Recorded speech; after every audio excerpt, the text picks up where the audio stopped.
Oke, Assalamualaikum warahmatullahi wabarakatuh. Perkenalkan, nama saya Dea Linda Siti Nurmala, NIM 175100178. Mahasiswi Fakultas Ekonomi Prodi Manajemen UIN Maulana Malik Ibrahim Malang. Video ini saya buat untuk memenuhi tugas mata kuliah analisis sekuritas dengan mengangkat pembahasan mengenai corporate action. Oleh karena itu, sebelumnya saya selaku pemateri dalam video ini memohon maaf jikalau ada kekeliruan penyampaian materi baik disengaja maupun tidak. Oke, selanjutnya untuk memudahkan penyampaian materi, saya telah membagi pembahasan di dalamnya menjadi beberapa poin pembahasan. Yang pertama kita akan membahas pengertian, dilanjut pembahasan karakteristik, jenis-jenis, dan alasan emiten melakukan corporate action. Langsung saja untuk pengertian. Pengertian di sini yaitu aksi korporasi yang dilakukan emiten dan berpengaruh pada jumlah saham, harga saham, dan kepentingan pemegang saham. Kunci corporate action ada pada RUPS. Mengapa? Karena setiap aksi korporasi yang akan dilakukan perusahaan harus mendapatkan persetujuan terlebih dahulu dari para pemegang saham saat RUPS. Selanjutnya kita akan membahas mengenai apa saja karakteristik corporate action. Jadi pada umumnya, aksi korporasi ini dilakukan emiten sebagai bentuk sikap bahwa perusahaan sedang melakukan pertahanan dalam meningkatkan performa kinerjanya. Aksi korporasi senantiasa menjadi berita favorit bagi investor di pasar modal. Alasannya sederhana, karena biasanya aksi korporasi ini diterjemahkan sebagai aksi korporasi yang selalu berdampak positif. Padahal nyatanya tidak selalu positif aksi korporasi yang dilakukan oleh emiten. Kemudian untuk pengaruhnya sendiri, corporate action ini ada pada jangka panjang, tidak untuk jangka pendek. Maka dari itu, investor diharapkan untuk lebih mempertimbangkan lagi kinerja perusahaan berdasarkan fundamentalnya, karena biasanya dalam jangka panjang pengaruh yang ditimbulkan dari corporate action ini adalah positif. Selanjutnya adalah jenis-jenis corporate action. Begitu banyak jenis-jenis corporate action yang dilakukan emiten, yaitu ya seperti ini. Sebelumnya, jadi sebenarnya dari banyaknya jenis corporate action ini, ada beberapa jenis aksi yang maknanya tidak jauh beda. Maka dari itu, dalam menjelaskan saya gabung menjadi satu yang menurut saya maknanya hampir sama atau saling berkaitan. Langsung saja kita akan membahas mengenai aksi yang pertama, yaitu stock split dan reverse stock. Mengapa saya gabung? Karena keduanya adalah mempunyai makna yang saling berhubungan, yaitu sifatnya berlawanan ya. Jadi untuk stock split bisa dibaca mungkin definisinya. Jadi saya ringkas saja. Untuk stock split kita bahasakan yaitu pemecahan saham, sedangkan reverse stock yaitu pemampatan saham. Keduanya melakukan aksi dengan berdasarkan pada rasio perbandingan. Jadi semisal rasio perbandingan 1:10 untuk stock split, artinya satu saham dibagi menjadi 10 saham. Reverse stock kebalikannya 10:1. Seperti itu. Alasan perusahaan melakukan stock split yang pertama biasanya dilakukan ketika harga saham dinilai oleh perusahaan tinggi. Maka dari itu, alasan kedua masih berhubungan. Stock split dilakukan agar investor retail mampu membeli sahamnya, sehingga berdampak pada likuiditas di bursa efek. Aksi ini mendapat sentimen positif karena banyak dinantikan oleh investor, karena biasanya setelah stock split harga saham menjadi naik. Sedangkan untuk alasan reverse stock, yang pertama adalah menghindari harga di bawah minimum. Mengapa dihindari? Karena perusahaan yang memiliki harga saham di bawah minimum yang telah disyaratkan oleh bursa akan dihapuskan dari bursa efek Indonesia. Supaya yang kedua, yaitu supaya saham tetap dilirik investor besar. Yang ketiga, perusahaan ingin go privat. Biasanya perusahaan yang ingin go privat ini keluarnya melalui reverse stock ini. Kemudian yang terakhir, alasan perusahaan melakukan reverse stock adalah perusahaan hendak melakukan spin-off. Artinya, perusahaan menciptakan perusahaan baru, di mana perusahaan baru ini diharapkan memiliki peluang lebih baik dalam mendapatkan harga saham yang lebih tinggi. Kemudian berikut ini contoh daripada aksi stock split maupun reverse stock yang tercatat di Bursa Efek Indonesia. Saya ambil contoh pada periode 1 Januari sampai 11 April kemarin. Oke, baik, seperti ini. Selanjutnya kita akan membahas mengenai right issue dan private placement.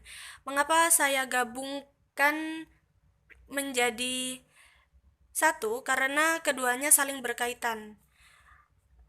Nah, jadi right issue sendiri itu erat kaitannya dengan HMETD. Dapat menjadi sentimen positif atau negatif bagi investor tergantung alasan emiten melakukannya. Untuk poin 1, 2, 3 merupakan sentimen positif. Sedangkan poin 4 adalah sentimen negatif dari latar belakang emiten melakukan right issue. Namun sentimen negatif ini ada solusinya, yaitu adanya HMETD. Jadi saya jelaskan terlebih dahulu bahwa HMETD ini adalah singkatan dari hak memesan efek terlebih dahulu. Jadi solusinya agar tidak terjadi dilusi pada saham emiten, perusahaan yang akan melakukan right issue diharapkan untuk menawarkan HMETD kepada para pemegang saham yang lama. Contohnya seperti ini. Kemudian untuk private placement, yaitu aksi penambahan modal dengan cara menerbitkan saham baru, di mana saham baru ini ditargetkan hanya untuk investor besar dan grup investor tanpa melalui transaksi reguler di bursa saham. Alasannya yang pertama, karena hampir sama dengan HME tadi, right issue tadi, karena untuk mengumpulkan dana, di mana dana tersebut digunakan perusahaan untuk ekspansi usaha atau pembayaran utang atau pembayaran operasional perusahaan. Yang kedua yaitu untuk merekrut investor besar tadi. Contohnya yaitu sebagai berikut. Untuk kaitannya untuk perbedaannya yaitu terletak pada tidak adanya penawaran hak kepada investor lama di dalam private placement yang telah saya jelaskan tadi, karena private placement ini dilakukan dengan target investor besar. Seperti itu. Jadi tentunya hal ini akan menjadi sentimen negatif bagi investor terhadap perusahaan yang melakukan private placement. Selanjutnya yaitu ESOP dan MSOP. ESOP bisa dibaca definisinya. Jadi ESOP di sini yaitu saya jelaskan dengan bahasa saya sendiri ya. Jadi sebagai bentuk penawaran saham saja, penawaran saham oleh perusahaan kepada karyawan. Sedangkan kalau MSOP ini bentuk penawaran saham oleh perusahaan kepada direksi dan dewan komisaris. Mengapa kedua aksi ini dilakukan emiten? Alasannya yang pertama adalah sebagai hadiah. Kemudian untuk dalam rangka meningkatkan motivasi dan komitmen, meningkatkan loyalitas, dan menimbulkan rasa adanya memiliki satu sama lain. Sifatnya tetapi tidak memaksa dan fleksibel, maka dari itu sunnah, bisa dikatakan sunnah lah. Jadi tidak dipaksakan. Seperti itulah. Untuk contohnya seperti ini. Selanjutnya kita akan membahas mengenai dividen saham dan saham bonus. Keterkaitannya adalah sebenarnya saham bonus ini termasuk pada dividen saham. Contohnya ya seperti ini, saham bonus. Untuk dividen saham sendiri, seperti yang kita tahu bahwa adanya pembagian laba, Kemudian tujuan dari adanya dividen saham yang pertama tentunya untuk mendapatkan sentimen positif ya. Kemudian untuk menarik investor baru. Contohnya seperti ini. Sedangkan saham bonus pengertiannya yaitu saham yang dibagikan secara percuma kepada pemegang saham berdasarkan jumlah saham yang dimiliki. Nah, saham bonus ini dibagi menjadi dua, bisa dari dividen saham atau non dividen saham. Nah, selanjutnya kita akan membahas mengenai company listing. Nah, company listing di sini pengertiannya yaitu perusahaan mencatatkan semua modal saham yang telah disetor di bursa. Nah, tujuannya untuk apa? Tujuan dilakukannya aksi ini adalah dalam rangka mengubah status perusahaan menjadi go public. Nah, biasanya dilakukan oleh perusahaan-perusahaan yang baru masuk ke bursa efek. Bisa dilihat dari contohnya.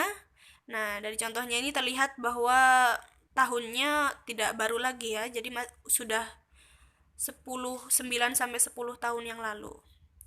Kemudian aksi selanjutnya yaitu IPO. Nah, atau penawaran saham perdana. Di sini memiliki keunggulan dan kelemahan, di mana pertama adalah keunggulannya adalah peluang untuk mendapatkan keuntungan tinggi, bahkan tanpa batas. Kedua, resikonya dapat diminimalisir. Yang ketiga, dapat dimulai dengan modal yang terjangkau dan dapat dilakukan trading melalui aplikasi atau platform trading saham online. Kelemahannya yaitu tidak bisa sesuka hati ingin membeli jumlah saham karena broker sebenarnya sudah menentukan jumlah saham IPO yang akan diperjualbelikan. Yang kedua, tidak bisa membeli saham IPO secepat membeli saham di BEI karena setahu saya membeli saham IPO ini ada kurun waktu tertentu. Biasanya dalam jangka waktu seminggu untuk perusahaan melakukan penarikan dana. Contohnya ya seperti ini. Ini contoh yang terjadi pada bulan April ya. Kemudian yang selanjutnya adalah partial delisting, di mana delisting di sini adalah penghapusan pencatatan saham BEI. Maksud saya penghapusan pencatatan saham perusahaan di BEI. Setelah delisting, saham tidak dapat ditransaksikan di BEI. Ada dua jenis delisting. Yang pertama, sukarela, mempunyai sentimen positif. Yang kedua, delisting paksa. Nah, saya akan jelaskan sedikit di mana sukarela ini perusahaan sendiri. Perusahaan tersebutlah yang melakukan delisting secara sukarela. Biasanya perusahaan melakukan ini karena melakukan merger dan sebagainya. Kemudian ada delisting paksa. Nah, di sini delisting paksa mengapa mendapatkan sentimen negatif dari investor? Karena delisting paksa ini biasanya dilakukan paksa oleh BEI, di mana sesuai ketentuan berlaku, di mana perlakuan delisting paksa ini dilakukan kepada perusahaan yang notaben bermasalah. Biasanya bermasalah karena tidak melaporkan hasil laporan keuangannya selama 2 tahun berturut-turut. Contohnya ya seperti ini. Selanjutnya kita akan membahas mengenai waran. Waran di sini yaitu seperti kita tahu bahwa waran di sini adalah salah satu efek yang diperjualbelikan, salah satu bentuk efek selain saham, obligasi, reksadana dan lain sebagainya. Perbedaannya yaitu harga yang telah ditentukan. Maksud saya pembelian waran itu menggunakan harga yang telah ditentukan sebelumnya oleh emiten yang menerbitkan waran, biasanya untuk jangka waktu 6 bulan atau lebih. Contohnya seperti berikut ini. Selanjutnya, kita akan membahas mengenai merger atau gabungan usaha. Merger sendiri yaitu ya penggabungan usaha saham, maksud saya penggabungan dua saham perusahaan menjadi satu. Nah, biasanya semisal perusahaan A dan B. Semisal perusahaan A yang melakukan gabungan usaha ke perusahaan B, maka perusahaan A melakukan delisting seperti itu. Nah, selanjutnya adalah buyback. Buyback di sini adalah pembelian saham. Pembelian saham kembali oleh perusahaan yang beredar di publik. Nah, hasil sahamnya dinamakan saham Teasuri. Alasan perusahaan melakukan buyback. Nah, di sini adalah untuk menaikkan rasio keuangan. Nah, selanjutnya, alasan kedua adalah menghindar dari jatuhnya harga saham. Alasan ketiga adalah menyiapkan cadangan modal. Nah, untuk alasan ketiga ini berhubungan dengan saham Teasuri yang telah saya jelaskan tadi. Di mana saham Teasuri ini sebenarnya tidak akan masuk ke dalam saham yang akan dibagikan. Nah, karena biasanya saham ini akan disimpan dulu oleh perusahaan dan akan dijual kembali ketika harga saham perusahaan mengalami tren naik. Seperti itu. Untuk jumlah dan waktu pelaksanaan aksi buyback ini ditentukan oleh emiten yang bersangkutan. Dan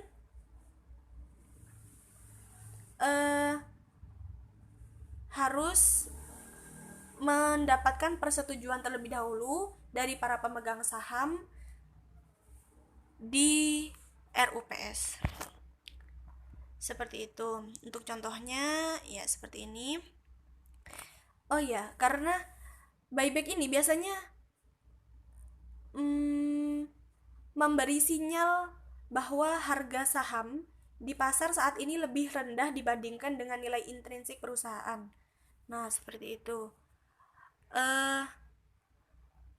Aksi yang terakhir yaitu kurang modal dan konversi saham.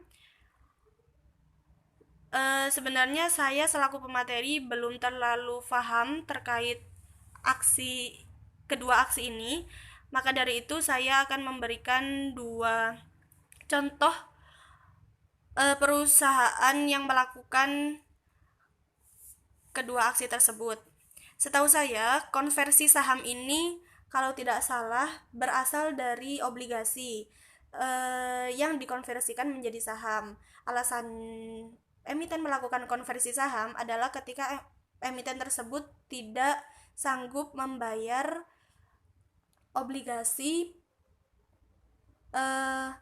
saat jatuh tempo kepada kreditur. Maka dari itu, kreditur menyarankan untuk melakukan konversi saham.